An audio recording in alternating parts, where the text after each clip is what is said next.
৩ বছর হলো নেই সুব্রত মুখোপাধ্যায়। সশরীরে না থাকলেও সুব্রত মুখোপাধ্যায়ের নাম ওতপ্রোতভাবে জড়িয়ে একডালিয়া এভারগ্রিনের দুর্গাপুজোর সঙ্গে।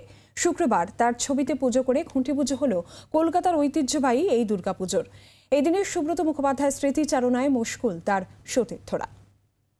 প্রাণপুরুষ সুব্রত মুখোপাধ্যায়ের ছবিতে পুজো করার মাধ্যমে এবারের শারদোৎসব শুরু করলো একডালিয়া এভারগ্রিন।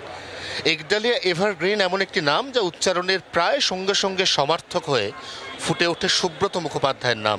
একডালিয়া এভারগ্রিন ক্লাবে খুঁটি পুজো হবে, সুব্রত মুখার্জি থাকবে না, এটা আমাদের বিশ্বাস করতে কষ্ট হয়, কিন্তু বাস্তব তো মানতেই হবে। কিন্তু আমি মনে করি সুব্রত মুখার্জি যেখানেই থাকুন তার আত্মা নিশ্চয়ই দেখছেন যে সুব্রত মুখার্জিকে আমরা কেউ ভুলিনি। আরও এক সুব্রত মুখোপাধ্যায় সতীর্থ, তার অন্তরঙ্গ বন্ধু শোভনদেব চট্টোপাধ্যায়, তার সঙ্গে কথা বলবো। সুব্রত মুখোপাধ্যায়ের একডালিয়া এভারগ্রিনের খুঁটি পুজো, কিন্তু ওই সদা হাস্যময় মুখটা কতটা মিস করেন? মিস তো করি, কারণ সুব্রতর মতন সুব্রত একটা পলিটিক্সে একেবারে ব্যতিক্রমী চরিত্র ছিল।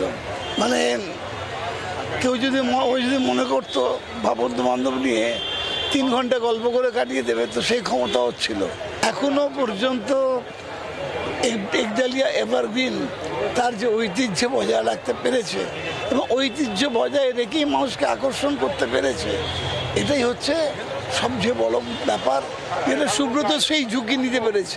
সুব্রত মুখোপাধ্যায়ের পুজো, সুব্রত মুখোপাধ্যায়ের একডালিয়া এভারগ্রিনের এই খুঁটি পুজোয় তিনি তাই না থেকেও রয়েছেন প্রবলভাবে।